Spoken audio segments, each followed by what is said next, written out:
Amy Huffman helps high achievers and entrepreneurs develop mental strength, heal holistically, and optimize their performance. She is a wellness educator and mentor and is passionate about using yoga as therapy to help people be powerful so that they can do powerful things in the world. She is a yoga therapist and health coach based in Austin, Texas. Please welcome to the show, Amy Huffman. Hey, Amy, how are you today? Hello. Hey, Ashley. I am doing well. How are you? I'm doing well. Yeah, I'm so happy to have you on. We know each other through a mutual friend, and this, in a roundabout way, we connected. And I'm so glad we connected because today I love the topic, the Gunas, polyvagal theory. But before we get into that, would you care to introduce yourself just a little bit more and tell us who you are in the world of yoga? Yeah. So I am a yoga therapist and certified with the International Association of Yoga Therapists. And I have been teaching mindfulness and nervous system regulation in the private setting and also in the corporate setting for the last 7 to 8 years now. At the heart of my teaching and therapy practice is really helping people widen their window of tolerance, Mm, widen the window of tolerance to the messiness of life, mm, also known as stress and anxiety and all the things that come with it. Helping people reduce these rajasic tendencies. So I'm kind of setting us up here for our convo. Those rajasic tendencies of anxiety and addiction and even irritability and obsession, and also looking at how I can help people reduce those tamasic tendencies. So mm, numbness, depression, checking out, feeling like life has lost its joy in a way. mhm. With that goal of helping people develop their capacity to access these sweeter sattvic states and feel more confident and able to step into the challenges and opportunities of life. So that's a little of my why, anyways. I love that. Thank you for sharing that. And we're going to talk about polyvagal theory. Could you explain polyvagal theory and the gunas and how they are connected? I will, and I will do my best to be concise and sweet with this. It's such a broad, deep topic, especially when you separate them out. I feel like we could talk for hours and hours about each one. But the polyvagal theory is a theory developed by Stephen Porges in the 90s. And in its simplest form, it's a theory of how the nervous system is wired to work and Mm, offers a map of the nervous system to navigate. It explores the relationship between the autonomic nervous system mm, and social behavior through two pathways of the vagus nerve. So that vagus nerve is the main connector into the parasympathetic nervous system. So that rest and digest for any listeners who are familiar or unfamiliar with that term. And the vagus nerve within the polyvagal theory acts as this checks and balances system for the sympathetic branch, the more the fight, the flight, mhm, the freeze. mhm. So the vagus nerve is a vagal brake, if you will. Mm, So the theory proposes that our mammalian autonomic nervous system evolved for adaptive behavior strategies to support us in feeling safe, to defend, to bond socially. And so it's mm, really influenced by the vagus nerve, by the tone of the vagus nerve. And that helps us to respond to cues from the environment around us and within our own system. mm. So there's three main neural platforms within the polyvagal theory. So it's explained as a hierarchy. We'll probably get into why I feel like a hierarchy isn't always the most accurate way to describe it. Mhm. But the three neural platforms within the polyvagal theory, you've got the social engagement system, which is the ventral vagal system. Mm, And this really supports, when we think about the gunas, the sattva, the sweetness. This mhm, allows us to be in a state where we can engage with other people, we can feel connected, we can play. It regulates the muscles of our face and the tone of our voice, facial expressions, listening. So that's shown at the top of the hierarchy mm, in most polyvagal theory charts. And then you move down into that middle neural platform, which is the sympathetic nervous system mobilization. That's fight, flight, freeze, or even faint behaviors. That's the survival mode. That's the car pulls out in front of us and we get that jolt. And so that neural platform is really dependent on the functioning of the sympathetic nervous system, which is opposite of the parasympathetic, which I mentioned earlier. And that's really associated with a faster heart rate, increase in muscle tone, increase metabolic activity. And then we move into the third layer of the hierarchy, which is the dorsal vagal complex. And that is more of like the behavior shutdown. The dog's barking. And immobilization associated with feigning death. It's the most primitive response to stress. And that innervates with the organs just below the diaphragm. Okay. So I need to pause that. Let me put them on. Okay, yeah.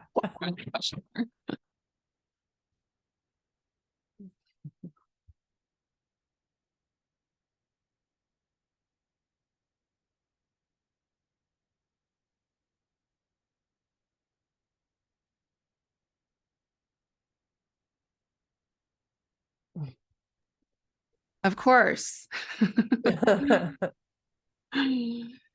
So let's see here, dorsal vagal complex. So that third piece of the three neural platforms.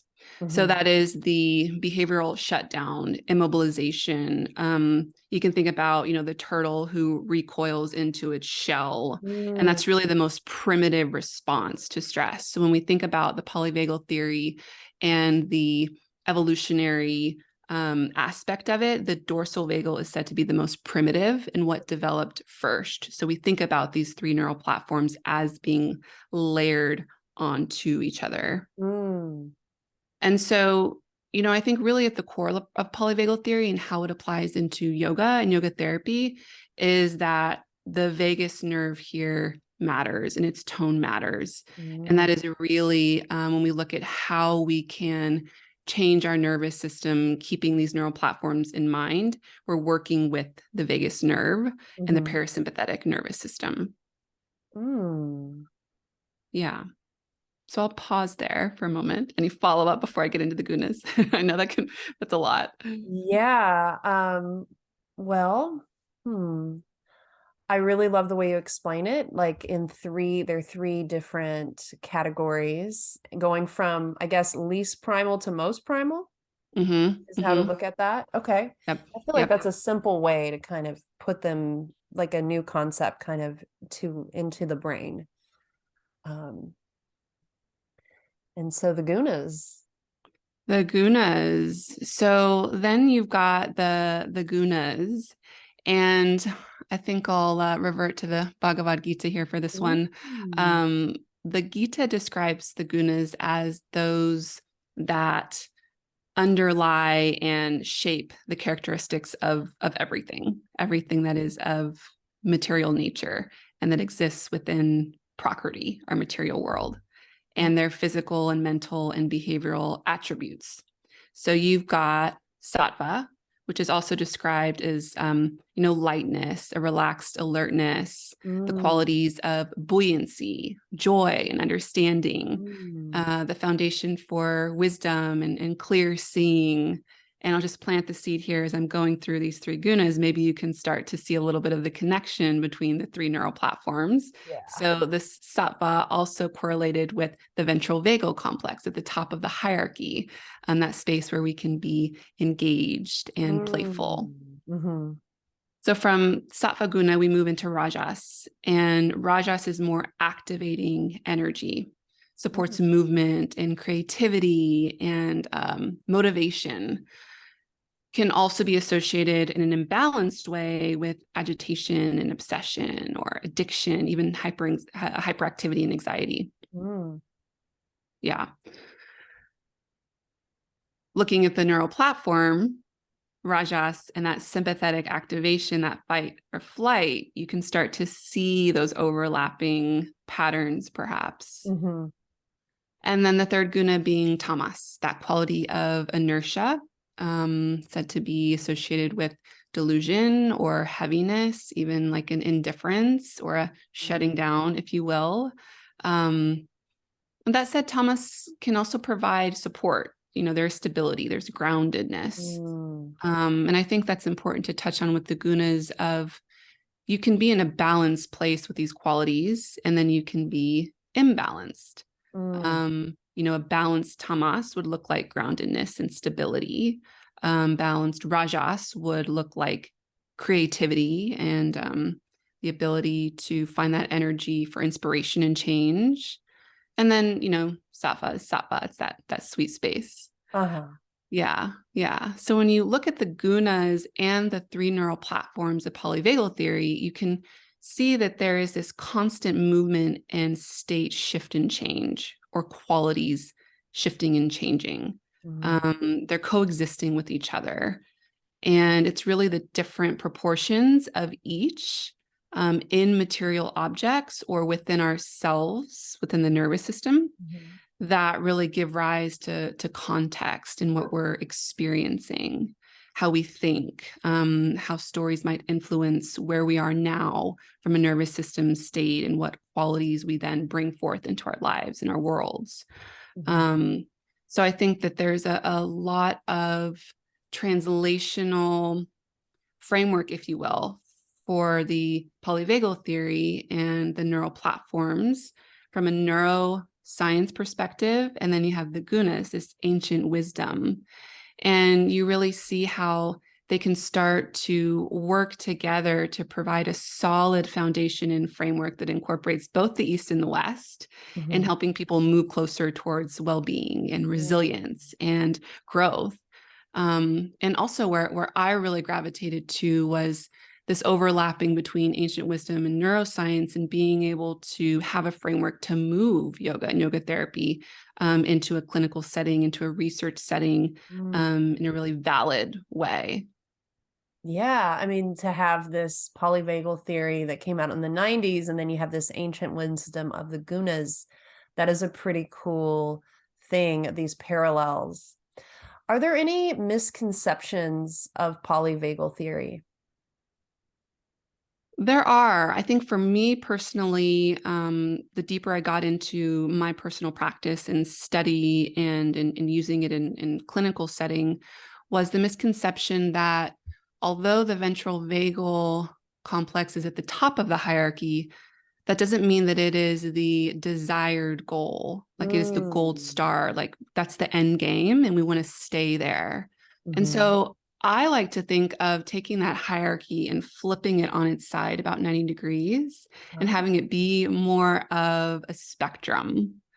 Okay. And so when you layer the gunas on top of it, the goal is not to always be in a sattvic state. Yeah. Or be in that clear seeing, buoyant, most joyous self, but to be able to fluctuate back and forth between the two. And so I think that being able to dance from the higher ventral vagal down into sympathetic, down into dorsal, and back up again is really the goal. Even though you see it at the top of the hierarchy, it's such a pendulum that swings back and forth as we move through these different systems. And we all have different baseline neural platforms, just like we all have different constitutions with gunas. I gravitate towards being a more tamasic person. And so I've learned how to incorporate more sattvic qualities, or even sometimes more rajas, into my life to be able to perform certain tasks or goals, or to just feel balanced at times. The same way that, I can become more aware of my sympathetic activation and what I might need to do to move into ventral vagal, knowing that I won't stay stuck there. I'm going to move and shift all of the time, but I do have a little more control and choice in how I shift and how I dance, if that makes sense. That does make sense. And that leads me to my next questions. What are some, well, I believe it correlates to what are some polyvagal techniques? So there is a wide variety of techniques that can address the toning of the vagus nerve. And that's when I think of polyvagal techniques, I'm thinking of vagus nerve techniques. And so within my work, I'm doing vagus nerve yoga and techniques, which I'm using yogic techniques and asana and breath meditations to influence the vagus nerve, to bring in qualities of either sattva or rajas or tamas. So it's so dependent on the individual, but it might be helpful to speak of techniques, how they might influence with different gunas and neural platforms in mind. Yeah. So, for example, someone who is presenting with excessive rajas, overactivation, really stimulated, hyperactive, anxious, I find that meeting them where they're at is really important in getting the parasympathetic nervous system to activate and getting the vagal tone to increase. So mobilizing movements, thinking of like crouching downward dog or primal lunges, warrior poses, paired with humming and mantra and chanting that stimulate the throat and the vagus nerve that runs all the way down the side of the neck into the throat, the heart, the lungs, the diaphragm, the gut. So actually stimulating and toning from the inside out through humming can be a really great way. Anything where I'm creating action potential in asana to greet the rajas and that energy, that sympathetic energy that is there, so I can meet it and then start to incorporate almost like little sprinkles of sattva.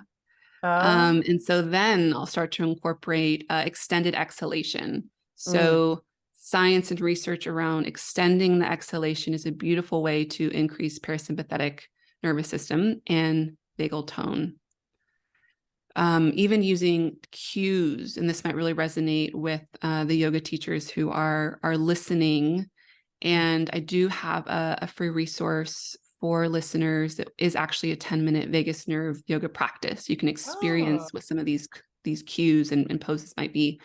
But using very specific language that invites the feeling of the neural platform that we're going for, or that introduces qualities of sattva. So cues like feel the buoyancy in your body, feeling the lightness in the belly or the touch, feeling the sweetness of the meditation, even in guided meditations that move down the pathways of the vagus nerve from the muscles of the face and the throat and the heart and the lungs. That's kind of been my latest favorite, that I actually used within a 6-week research study within my yoga therapy final research project, and found had really, really amazing results with that. And then tamas. So looking at what are some polyvagal techniques applied in yoga that can influence that heavy energy or that numbness or the dorsal vagal neural platform of shutting down. So there I'm incorporating meeting the system where it's at, more restorative shapes, but then starting to sprinkle some rajas, some activation, because the hierarchy of dorsal to sympathetic to ventral, there is a certain moving from state to state that does happen in the shift in the dance. So someone who's at the bottom, if we're looking to have them move a little more comfortably into ventral vagal, being able to move through sympathetic and then into that sweet ventral vagal state. So that goes back to some of the action potential movements, lion's breath, getting that energy, that heat. And then for someone who might need tamas sprinkled on to balance rajas, the cues of grounding, of settle, havening, self-touch is a really powerful way to start to build a relationship with the nervous system, that self-regulation, and can be an impactful way to introduce that grounding energy into someone who might be in rajas or in an overly hyperactive state. Wow, these are some great tips. So you have overcome chronic bodily pain. Let me redo that. It's just all right. You have overcome chronic bodily pain and mental health challenges. Can you tell us more about how polyvagal theory has supported your healing journey? So I've been a competitive athlete from about the age of 5. I was a barrel racer and then Oh.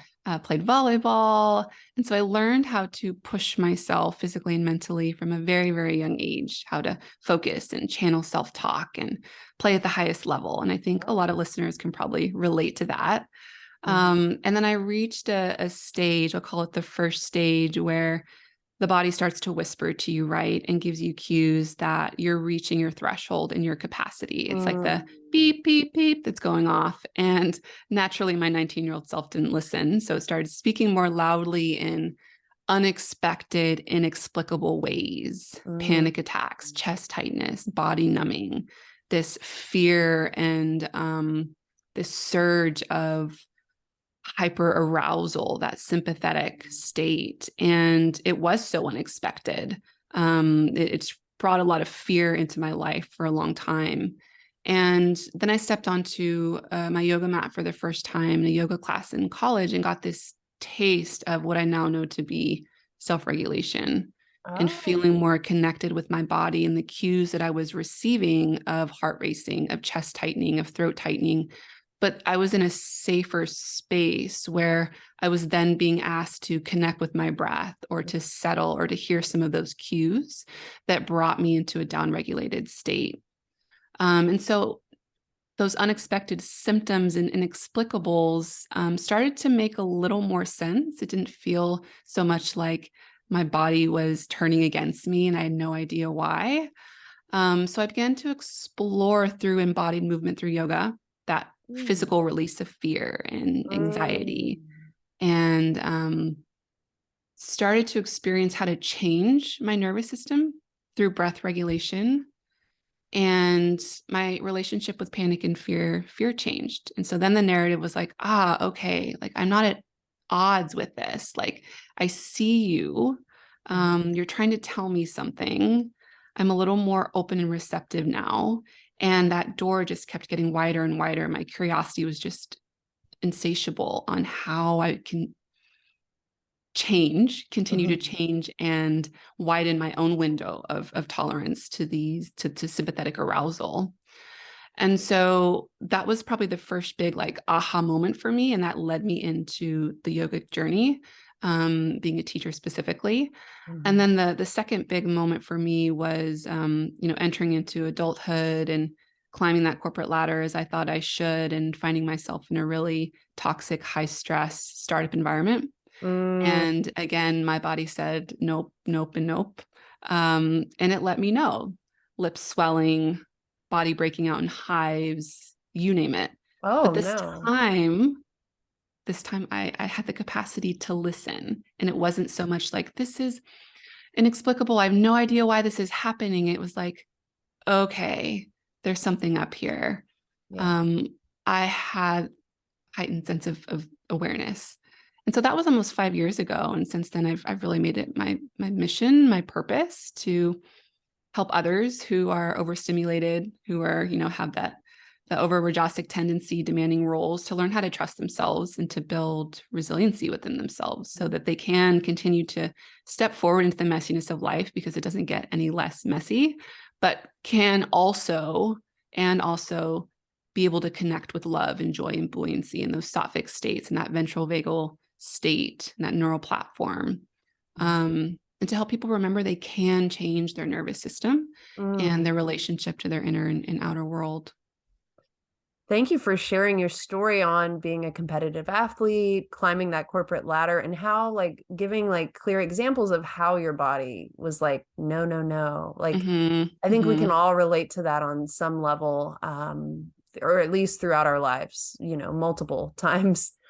Um, what might be some key ways we could build nervous system safely and regulate using the polyvagal theory in therapeutic yoga?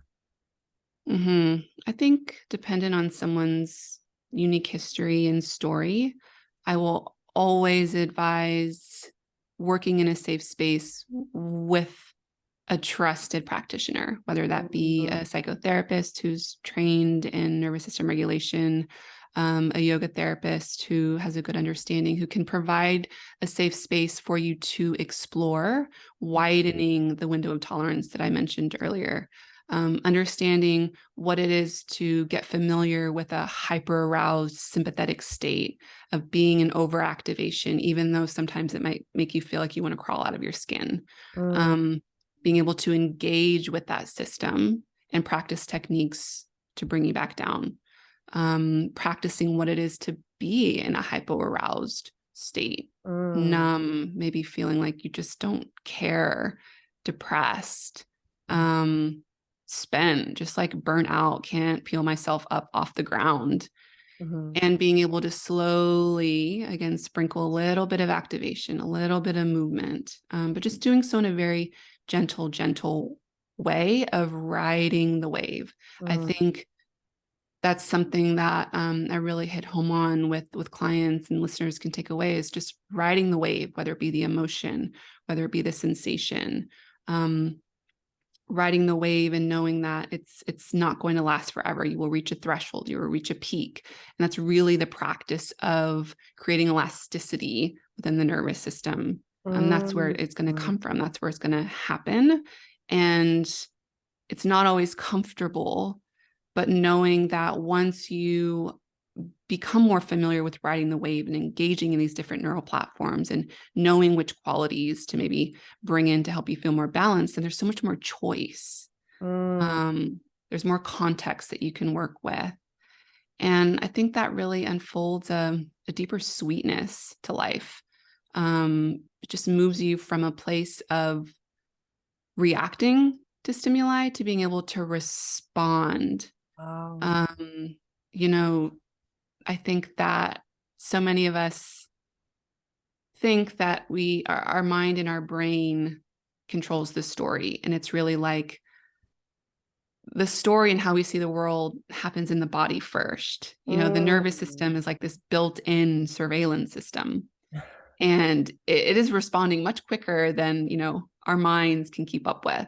And mhm. so when you learn to engage and build the window of tolerance with your nervous system, then you're opening up a world of possibility and opportunity that just wasn't there before. It just moves us closer towards connection and choice. Ooh, that's so exciting when you put it like that. I think that's a beautifully put. And I've always loved yoga for the fact that it can help bring that awareness where you realize you do have choices, but you're taking it to a deeper level, talking about the nervous system, polyvagal theory, gunas. From your perspective, what is the trickiest aspect of working at the level of the nervous system? I think it is getting comfortable with the discomfort of riding the wave of those different neural states, Ah. of like letting the mind and the brain release because Mhm. there is that like, this is bad, this is good. I'm not in ventral vagal. I'm not feeling that sweetness. I'm still feeling stuck or angry. And just setting that aside and not over identifying with the emotions that come with it. Mhm. We create a lot of unnecessary stress for ourselves when we let the brain and the mind take over. And that is the practice of mindfulness, is being able to back away from that. Um, so learning to ride the wave, and there's a certain surrendering. I think that there's two opposites actually that happen here in riding the wave. It's like a surrender to what is and like dropping back into like, all right, I'm going to ride this wave of sympathetic activation. And there's a lot of rajas and heat in my system right now. Um, and then also the will to make a different choice. Mm, You have the capacity to listen and to hear where you are in the wave, and also to step in to making perhaps a different choice for yourself, or making the choice to um, do a restorative practice because there's going to be tamas involved and you're in that overactive state. So how mm. can you bring yourself back down, if that makes sense? Yeah, so there's a Um, certain wisdom you have to. mhm. Mhm, Yes, exactly. That mhm, wisdom. Um, because it's such a normal, and kind of going back to one of the misconceptions, it's a normal human experience to move through all of the three states and even the gunas. in small shifts in big ways every single day, whether we're conscious or unconscious of it.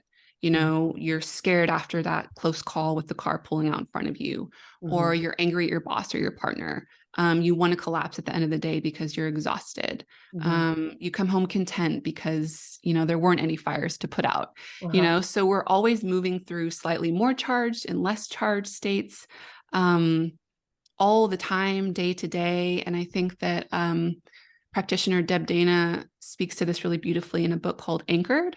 She is, I believe, a social worker who has been a pioneer in polyvagal theory, specifically with trauma, with Stephen Porges. And so she really speaks to that of being able to just recognize that we're already moving through those states all the time anyways. And so when we become more conscious and we bring a little more intentionality to riding the wave, then that's where we really create like real change. And you know, you have to consider as well that if we don't learn to ride the wave, then that's where we get stuck in a state.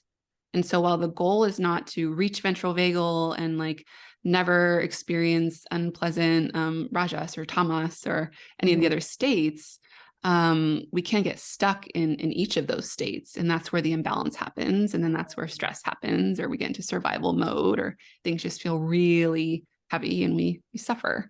So that riding of the wave, I think, is really the trickiest and Mm-hmm. the most impactful. Mm. Yeah. So why is it important to consider the gunas when it comes to nervous system regulation? I mean, you already kind of mentioned you can get stuck if you don't ride the Mm-hmm, wave, mm-hmm. but care to add to that? I think for me personally, it's provided greater context for how the gunas in this ancient wisdom can work for me and bring greater wisdom into my life. The gunas in the polyvagal theory, these neural platforms, create this really like global, holistic perspective that does combine the modern neuroscience and the ancient wisdom. And I Mhm. think that the tangible states, you know, there's a graphic that I really like. I wish I could pull up right now, but if you could imagine a big circle, and Okay. this is Purusha. This is that observer, that all pervading. And then within Purusha, we have Prakriti, the Oh. material. We have the material world. And then within that circle, you've got three innervating circles Mm. that are the three neural states. And so you can kind of see how the neural platforms of polyvagal theory are nestled into this deep wisdom of Prakriti and Purusha, but in a more tangible, felt way. Hmm. I think it just gives more context and feeling tone to the qualities of sattva and rajas and gunas in a Mm. way that just makes it a really deep system. And I think that that awareness of the two and how we're always moving and shifting between the three gunas and the neural platforms, when we can really get a sense of that, it provides just another way to improve our well-being, a greater understanding of who we are and how we show up in the world. And it offers us a deeper opportunity for, you know, what I really like to bring into my practice is eudaimonic well-being, eudaimonia, that the sense of fulfillment, Mm. self-actualization, deep meaning. And I think it just they pair with each other so beautifully once you can really start to feel them. And doing that on your yoga mat is a really great way. Mm. Will you give us one do and one don't for someone inspiring to build their nervous system flexibility or incorporate this type of work in their teachings? Mm-hmm. I would say do consider those two opposites Mm. of the surrender and the will, Mm. and knowing that it requires a little bit of both to be able to influence change. There does have to be that action potential, and we as humans are inherently wise and resilient and capable. Mm. And on that note, we're in a culture that really emphasizes the rajas, the doing, the action, the moving forward, the seeing results quick and now and being better and faster. And so that ability to surrender back and trust the process and trust where you're at, and your body's capability to regulate with self and with others. And we didn't really get into this, but the co-regulation piece is also a core principle of polyvagal theory of we are wired for social connection, and we respond not only our neuroception of cues within ourselves, but to other people.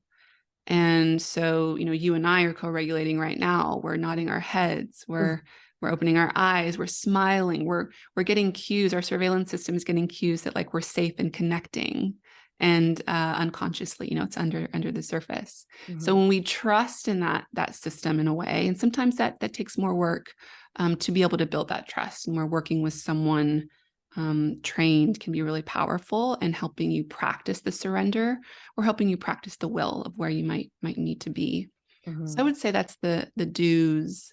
For the don'ts, let's see here. I think the don't is don't take a black and white approach. It can be a yes and a both and I think that's a sign of nervous system flexibility and resilience, where you feel it is a yes and or a we and an us rather than a you and a me, that separateness. So there's a certain connection that starts to unfold when we can just keep our selves open to possibility and opportunity, and remembering that it's not black and white. It is a hierarchy. Yes, it is a ladder, but if we flip it on its side, it is that spectrum that we're dancing back and forth with. And so whether it is starting with movement that you step into the dance, whether it's language cues, whether it is sharing in conversation with other humans, sharing a connected look and a smile, all of that is moving you towards that pathway of connection and changing your nervous system. So just being open to that with the yes and attitude, I think is really powerful. Yeah, not black and white. That is a great piece of advice in many levels. Yes, mirrors all of the things in all of the ways. For sure. Well, thank you, Amy, for sharing all this fascinating information. You're so welcome. Really rich stuff. How can someone get in touch with you and learn more about your work? Absolutely. So people can find the free resource, the 10-minute vagus nerve yoga, on my website. It is amyhuffman.com/vagus nerve yoga. And a little more about my offerings, my coaching program at amyhuffman.com. You can also find me on Instagram at Amy C. Huffman. All right. And all of Amy's info will be linked in the show notes. So you're just one click away from connecting with her. And I highly recommend that you do. Thank you so much for being on the show today, Amy. Thank you. This was really, really wonderful. Appreciate you having me.